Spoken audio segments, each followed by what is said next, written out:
Hey guys, how are you?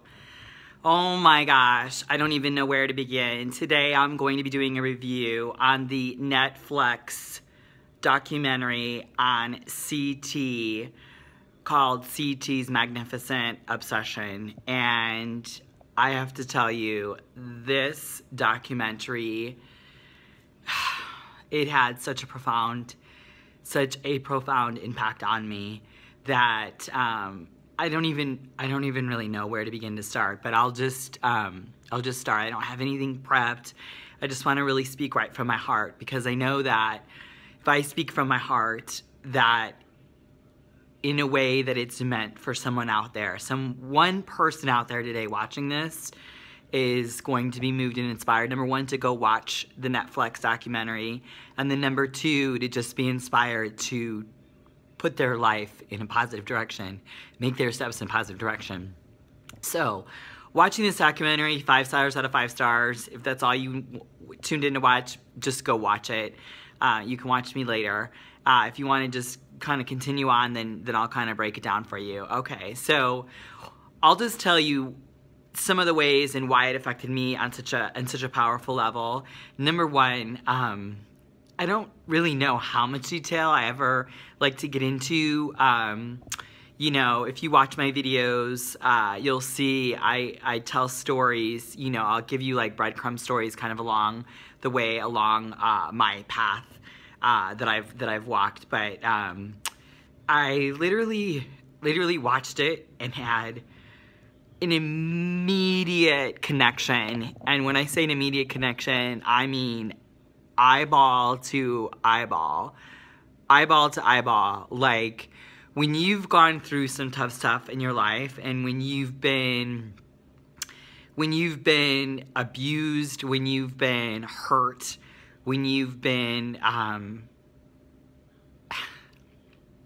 when you've had things ripped from you, you live life in a different way, and you recognize those soldiers, those warriors. That's why I'm always saying, send your light, send in your truth, and be a warrior. Because here's the thing, no matter what it is you're going through, you will get through it. And when I watched CT, I was like, I literally sat on the edge of my couch for, it's almost, what, an hour and a half documentary. I could not stop watching it, because I literally saw in another person's eyes the same path that I've traveled. And, you know, it's, what's hard is that along with the really hard times that you have in life, I truly believe that we have a resting point, that at some point we're going to be able to sit back and go, you know what? Wow, if I hadn't gone through that, I wouldn't be who I am today.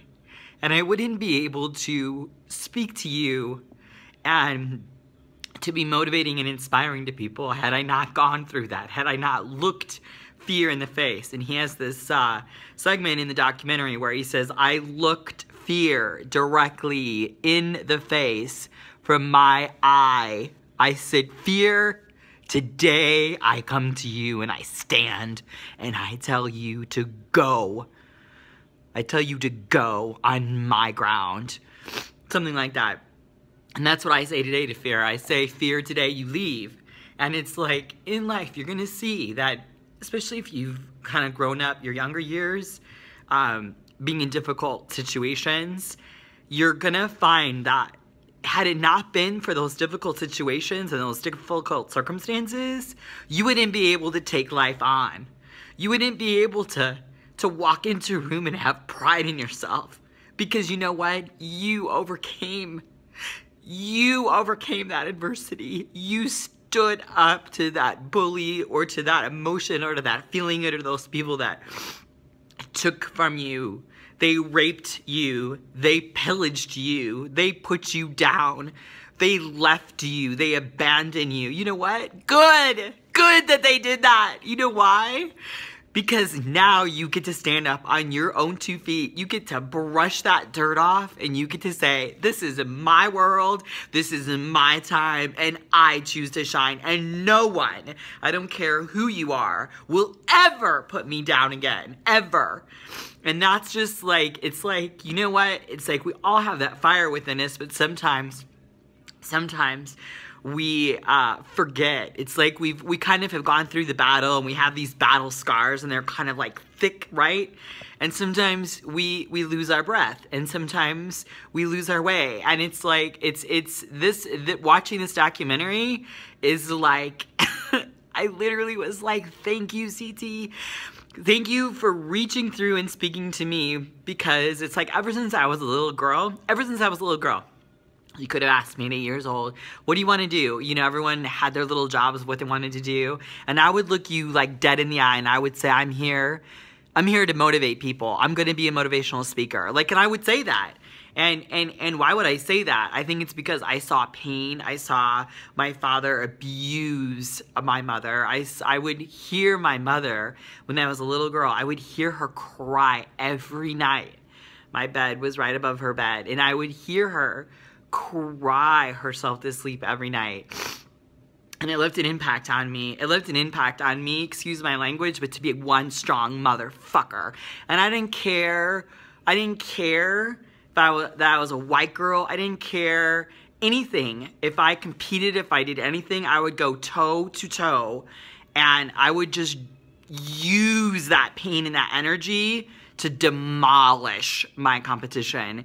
And it's like, I just say, if you've been abused, if you've been raped, if you've lost everything, if you've lost all your finances, if you can't get a job, if you're sitting there and you are like so depressed and hopeless, I want to tell you something. I want to tell you, just like CT would tell you, you are being given a gift right now. And that gift is going to be able to help thousands, millions, billions of other people with your light. The light that you will gain going through this circumstance, going through what you're going through right now. Now, my approach is a little different. My approach is because I have been yelled at. I have been like beaten down. For me, my approach, yeah, I will yell and yeah, I will get in your face, but I will also comfort and come alongside of you, because I know a lot of us have, especially in the fitness industry, that's like the one way everybody coaches. And I'm like, I don't want to be yelled at. I'm in a phase of my life where I've been yelled at. I've been the yeller. I've been the screamer. My whole thing is that I want to restore. I want to reboot. I want to calmly come within, and I want to call that giant out, and I want to say, you know what? Come here. Come slowly. Come here. Now look into your mirror. Look into your eyes. Look deep into your eyes. And I want you to see a survivor. I want you to see a fighter. I want you to see someone that has chosen to love, to be passionate, to get up from your closet floor, your bathtub, wherever it is that you are in crying right now. And I want you to know, number one, you are worth it. Do not let these other people, do not let them have this power on you anymore. Let it go. Just let it go. Find your space. For me, I'll never forget this moment. I had been a Christian since I was 16, but I had some pretty awful things happen to me. And I never, ever left God, but I left the church, because the church was filled with people that when I went to crying for help, didn't help me. Not only did they not help me, they basically told me to shut up. And I just said to myself, that's not my God. My God would never do that. He would never do that to his daughter. He would never do that to his sister. He wouldn't do that. And that's when I went on my trek. I went on my trek all on my own. And I was like, you know what? Throw my stuff in some garbage bags. I was loved by a boyfriend's family who threw my stuff in their minivan and took me down to the school I went to was Indiana University. And I'll never forget getting out of that car. I had all my stuff in black garbage bags, all my clothes in black garbage bags. And I remember thinking to myself, you know what? I'm gonna make it down here. I don't care, I don't have any family. I don't care, I don't have any money. I've got enough to get into my classes, and then I'm gonna have to work. So I worked in Olive Garden, I worked in the bookstore at IU, the dorm bookstore, kind of like slash kind of commissary. But I'll never forget when I walked up to my room, my roommate had already, her name was Alicia, she'd already had her things in there. She had all her posters up and everything really neat, and her bed was made, and she had everything matching, and I remember thinking, wow. So all my things were in garbage bags. There's like 6 garbage bags I just put on a bed. And, yeah. I walked out the hallway because I had to go to the bathroom. I went to use the restroom, and as I came back, I heard her parents talking. And I couldn't believe what I was hearing. I heard them say, "We will make sure we get you out. Do not worry. Do not worry." Because my name being Kita Johnson, I was always mistaken for an African American. So when I competed and until someone met me, they never knew that they were going to be meeting this like blonde Swedish girl. Well, now pink, but at the time blonde. And I remember them saying, you know, we're going to just make sure that, you know, don't worry. And I remember thinking outside of that hallway, I had many ways to look at this and approach it. And I was like, you have no idea what I have come through to be at this university. I walked right in the room. I said, "Hi, my name is Kita Johnson. Nice to meet you. Nice to meet you. Nice to meet you. So you're my new roommate? Awesome. Well, gosh, looks like we need a fridge here." Because they were talking about, you know, we'll get you out of here and we'll make sure you get a fridge. So I wanted them to know that I had overheard what they had said. But I also wanted them to know that totally understandable. I could see you see a girl with garbage bags on holding her possessions. I totally see that.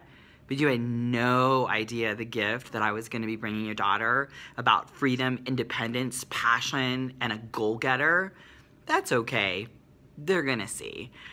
So anyway, it was really, I'll try to tell this story in a quick way. Basically, I said to myself, I was like, okay, Lord, you're going to have to bring home some refrigerators because I got to go get a refrigerator to kind of bring peace to this family. I know it's kind of silly, but I was like, if I could get a refrigerator, I could bring a refrigerator back and show them that I'm not totally like this homeless person. So I went down, and there was this long line. It was like over 2 hours to get a refrigerator. There was this guy that was renting out these refrigerators. And so I didn't know what I was going to do, but I just got in the line anyway. So I stood in the line, I stood in the line, I stood in the line, I stood in the line. It was really hot. It was August in southern Indiana. Mosquitoes, bugs, humidity. It was really, really horrible. But I sat in the line, sat in the line, sat in the line, sat in the line, sat in the line. And the guy had said, there was these sign-ups that said, the 100th person gets a free refrigerator. So everybody was like, they wanted to be that 100th person, but they weren't telling the people who that person was. So I was standing in line, and I had no money. I didn't know what I was going to do, but I just knew that, I don't know, I'm just a faith walker. So I just knew that at some point, something was going to happen, and I was going to be able to, maybe I could put it on an account, and I could pay it off or something. I didn't know, didn't care, just knew it was going to happen. So the line dwindles and dwindles and dwindles, and I finally get up, and there's this, you know, kind of younger guy. I would say, to me, he was like probably in his 30s. I was, let's see, how old would I have been? I would have been 17. I think I was 17. And so the guy looks up at me, and he asks me, he says, you know, how can I help you? And I told him, I said, I'm interested in getting a refrigerator. And he said, okay. He said, you know, will that be cash or credit? And I looked at him and I said, I don't have cash and I don't have credit. I said, but I really, really need that. I really need a refrigerator. So then he looked at me and he said, okay, you know, I don't know what we're gonna do here. And there's, you know, people behind me in line. And I leaned into him and I said, let me tell you something. I have overcome so much to be here right now. And I have all my possessions in 6 garbage bags on my bed upstairs. And I have a girl and her family who think I'm trash. I just want to get a refrigerator so that I can bring it up and show them that I'm not. I'm a force to be reckoned with. And I promise you, I will work so hard that I will pay back this refrigerator. And the man looked at me. He looked down at his paperwork and he had like 2 people helping him, and he brought him back and he whispered. And then he came back, congratulations! We just found the 100th girl to receive our free refrigerator. I looked at him and I said, thank you. Thank you so much. And I gave him a big hug. And I picked up my refrigerator. He goes, well, honey, we have boys that'll bring it up. I go, no, no, no. I will carry the refrigerator. So I carried this. It was just a little tiny, you know, it was like one of those portable refrigerators. And I brought that refrigerator upstairs. And I put it in my dorm room. And her parents looked up and she looked up. And at that point, I was like, it was like, if you were a starving person, it was like bringing home a big deer or something, right? And I said to myself, I plugged it in, got it going. I said, I'll let your family kind of have family time. And I said, I'll be back. I left, went downstairs. There was a note that said, work, you know, they're looking for people to work. Went down, I interviewed. I found the lady, I said, I'd love to interview for the job. She hired me on the spot. It said, she asked me what my hours were. I said, I'll work any hours you have. I'll mop, I'll sweep, I'll clean the toilets, I'll do whatever it is that you need me to do. So anyway, and then I got a job. So I got my refrigerator, I got my job, and then I went for a walk on the campus. And I'll tell you, for me, Indiana University was just one of those campuses that was just a beautiful, beautiful campus. I remember though, I was walking, and there's this area that you can walk, and you're like, there's no sidewalk, it's just a bunch of trees, and then there are buildings on either side, so it's like this really kind of narrow. And I was walking, and I just remember like God saying to me, it was almost like he was like patting me on my head. And I remember him saying to me, don't you worry. I have great things in store for you. I have great things in store for you. And here I was, totally alone. I didn't have my brother, my twin. I had no family, and that was way before cell phones, you guys. I had no way to call anyone. I didn't have any extra money. I had money that I could get my meals, spending your meals and your books and stuff. I was on all scholarships for that. But I just remember feeling like, you know what? I am going to be okay. And God is going to be with me. And He is going to lift me up. And He's going to protect me. And He's going to take care of me. And I pity the fool who messes with me. And that's what watching this video today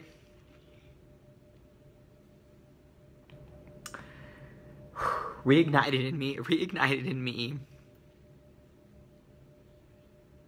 some years and years of depression that I've battled with.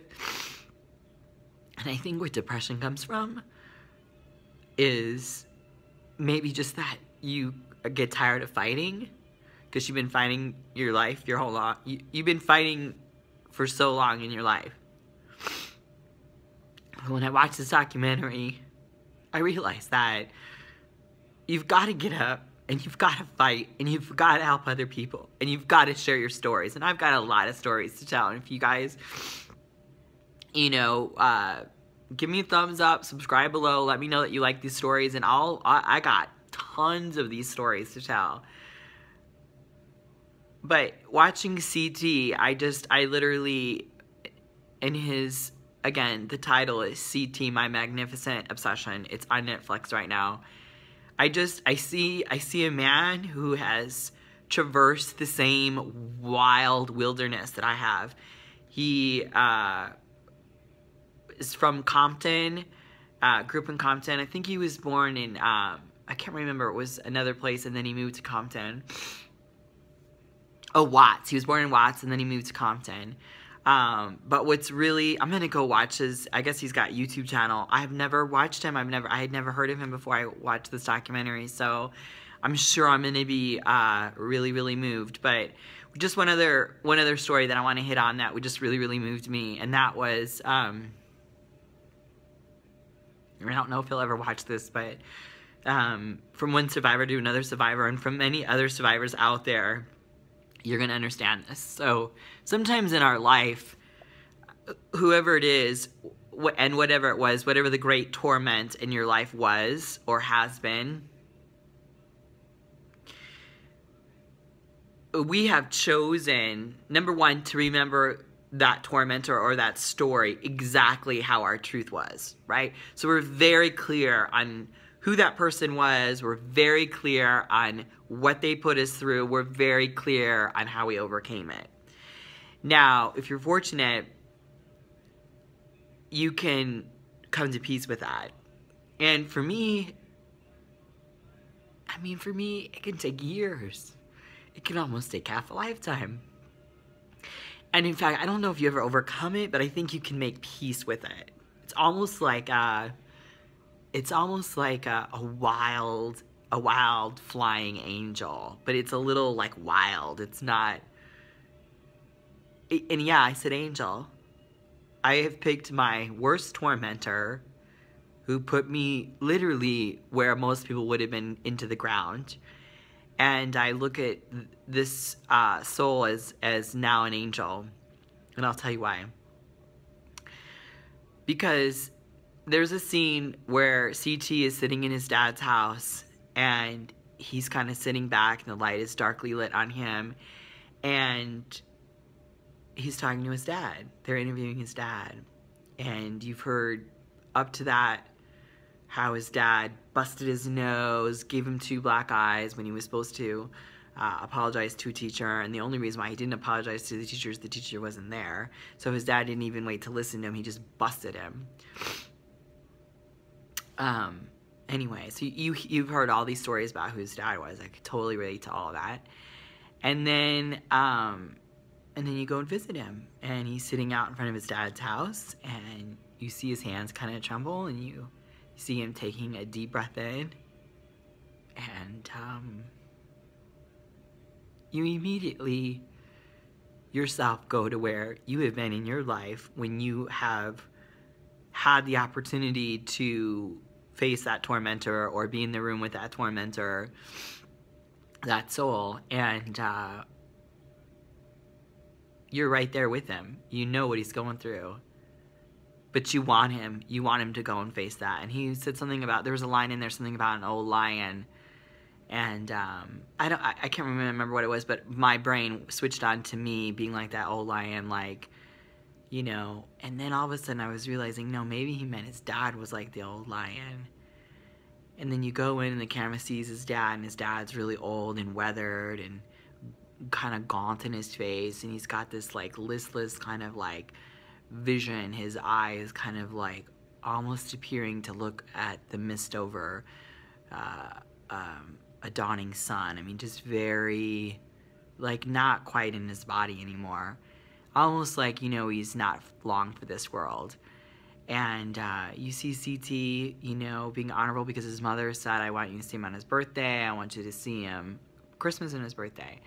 So you see CT, you know, doing what, respecting his mom's wishes of wanting, she was always the peacemaker. So he's there, and he's kind of sitting in the background, and his father's in the foreground. He's sitting in this old chair. You see his face and his eyes. And I know what CT's thinking. I know he's thinking, he's built up in his mind who this man is. Not built up, it happened. I know exactly what he's feeling. But then when you see this person, it's almost pitiful. You almost have pity. But then you're angry because you think to yourself, in one finger what I could do to you. For all of those years that you abused me, that you abused my mother, in one finger what I could do to you. But you can't. And then in the film, you kind of see how his dad sits back and says, oh yeah, my son's a good man. My son, my son, my son. And he's talking about his son in school and how everybody used to call his name. And you see him kind of presenting himself to the world in a way that that he loves his son. And then there's just kind of some silence there. But let me tell you that silence speaks volumes for anybody who's been in this situation. I just wanted to cry for him because at the same time, this roaring lion of the soul that CT is, you could almost see in his eyes that scared little boy that was abused, that was hit. You can almost see him almost like kind of fold into himself.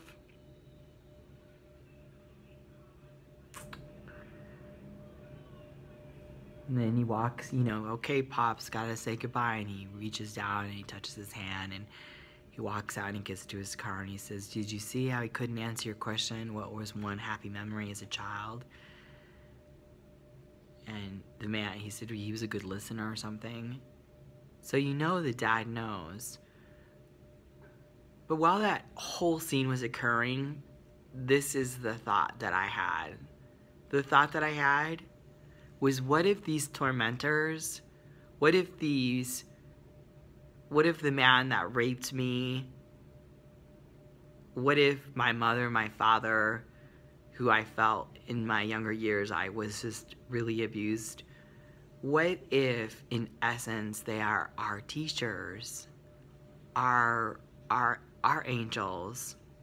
What if, like, as they age, they come into their real essence of being, which is a good person? It's just weird. I don't know. I watched that and I saw the illusion shift of who the person was. And what if in our lives we could come to peace with that? We could come to peace with those tormentors, and we could let them almost disappear and dissolve into life as letting them have the memories they have. I may strongly, fervently disagree with some things that my mother did and what she did and how she did. And as long as she's alive, I'm not going to speak about them just out of respect for her. And possibly even when she passes, but I just, at this point, I don't want to upset her. But I have a memory of how I was raised and what I went through, and yet I call her every day and I talk to her every day, and I don't do it as a scared person. I do it as a person that wants to transcend that. I want to transcend that pain, and I want to make peace with it. So I think that, I don't think you can ever change someone. I think they are who they are, but I know that you can also choose to see the light. You can choose to see their beautiful feathers and not focus on the dark ones. You can look at the glistening, sparkling, beautiful ones and just make peace with those. And that's what I choose to do. And that's what I will choose to do. So I just want you to know that whatever it is that you're going through right now, and however challenged you feel, I want you to get up. I want you to put some pink lipstick on. I want you to put some eyeliner on if you want. I want you to put a bright orange hat on. I want you to go and share your light. And I want you to show the world that you are a force to be reckoned with, that you are beautiful, and that you are amazing, and that you are worth fighting for. And make peace with those tormentors in your soul. Let them go. Let that go. Let that go. Okay, you guys, my time is running up here. I love you. See my little Shar-Pei kept walking back and forth out there. Anyway, you guys, I love you. And as I love to sign off, stand in your light, stand in your truth, and above all else, be a warrior. Love you.